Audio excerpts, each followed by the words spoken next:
Anyway, enough of that.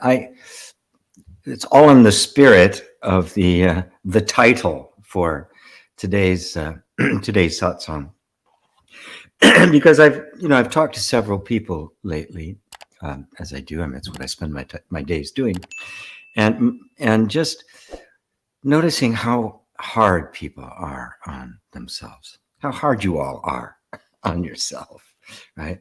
I got to get it. I got to get it. There's this tension that kind of wells up, and even got an email from somebody yesterday. And there's just this pressure on us I've got to get it. I've got to understand. I've got to go beyond the person and be the self. And it's really not that hard. And in fact, if you take it too seriously, it's actually harder than it needs to be. So I'm inviting you all to just kind of let go. Forget about enlightenment. Forget about getting it. Forget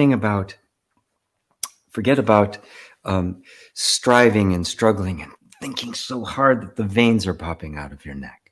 Just chill.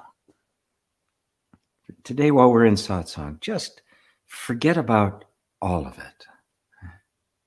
Because the truth is, enlightenment, awakening, whatever you want to call it, is just now.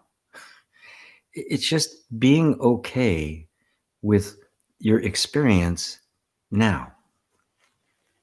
The idea of karma, right? Which is very important in both Hindu and Buddhist traditions.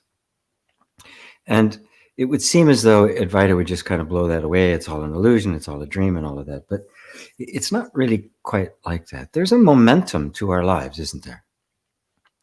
It's like it forms a pattern. And in fact, it does. There is a whole momentum, there's a whole energy behind every human life. And until some kind of consciousness awakens in the individual, you can pretty well predict what their life is going to be like, because it's just a bunch of repeating patterns. So the real key is you're not going to stop that, right? You're not going to stop the march of karma. You're simply going to start withdrawing from it. I've done a series of blogs on it. I've got actually one more installment of that I'm going to do on karma and what it is enlightenment. I like the way Anthony de Mello put it. He says enlightenment is total surrender to the inevitable. Right? There are going to be inevitable events that take place in our lives, and non-duality, if it's properly grasped, brings us into just a harmonious and surrendered state where the passing of these events that are inevitable in every human life don't cause us any suffering. They don't cause us any problems. I mean, Buddha didn't ascend up into heaven, right? There's a couple of different versions of his death. One, he was poisoned, only it was dysentery or something, but everybody dies from something, right? There's always an end. There's an end to everything we experience. And one of the most profound meditations one can do are some of the Buddhist meditations simply on death, on recognizing the fact that this is all impermanent, that you can't hold on to anything, nor can you resist anything. It's the other side of the coin. We got, especially in the West, we've gotten this idea over the last, probably 50 years or so, maybe longer. No, probably more than that. Going back to after World War II in the 50s, just this idea that it was supposed to be perpetual growth, perpetual bliss, that everything is just supposed to get better and better and better. And it's infected our spirituality. Like somehow spirituality is this magic key that's going to make life just absolutely wonderful and effortless that by the kind of circumstances that we create or attract or whatever you want to call it. The fact of the matter is the circumstances of our life, they're going to play out. They're going to play out according to the karmic pattern. They're going to play out to all of the energy that has been grinding along for millennia. Right? The question is, what's your relationship to that? Is it resisting? Is it trying to hold on to the good times and get rid of all the bad times?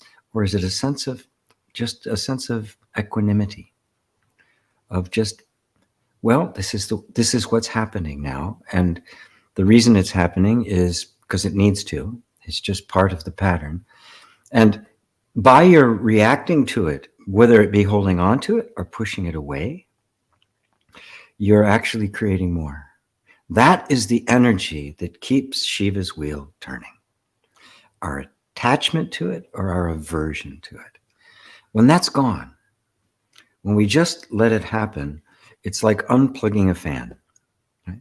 The fan will eventually begin to slow down and then stop completely. Oh, our little friend the bot is back. Block user.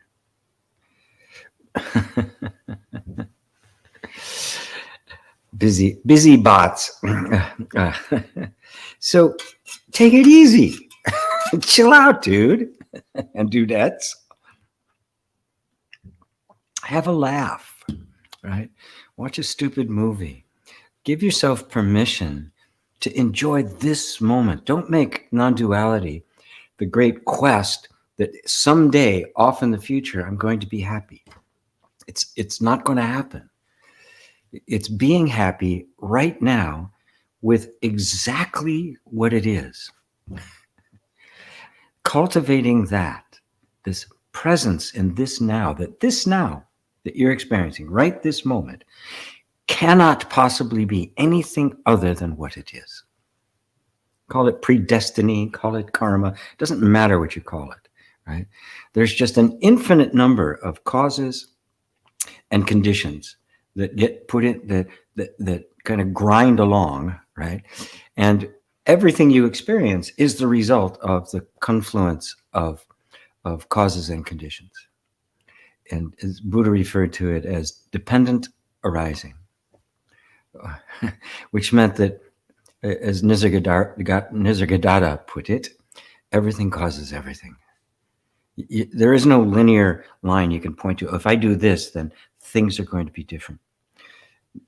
That does not exist. So just begin to truly start enjoying this moment, appreciating this moment for what it is, and even accepting the difficult times as just part of the necessity. It doesn't mean we don't do inner work. You just kind of throw it all out, but do it with the spirit of reconciling with life rather than trying to make it different. And that spirit is, believe it or not, it actually heals the deepest wounds, because in that environment of self-acceptance and life acceptance, that is the open space within us that allows all the wounds and traumas and patterns to come to the surface.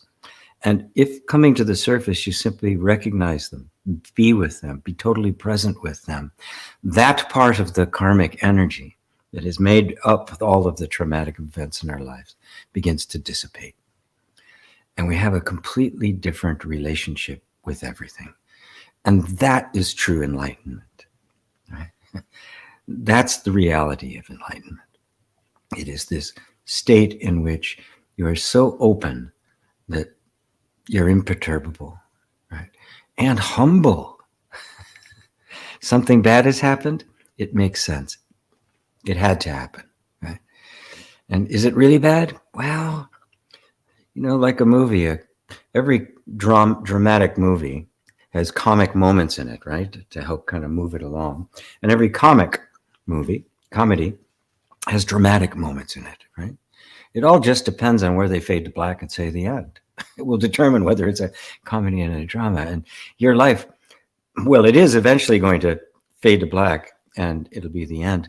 But, in between, it's not a series of movies. It's more like a soap opera. It just keeps going on and on and on. So it's neither a drama nor a comedy. It is simply the way life is unfolding. So I'm going to leave it for that. Leave that for now. Sorry, I'm a bit tired today, and as you can see, I came to this place to cat sit, and I forgot my brush. I forgot all my stuff. So I may look a little disheveled today, and I don't know why I'm getting this little thing around my head, but I am. So we'll just have to deal with it.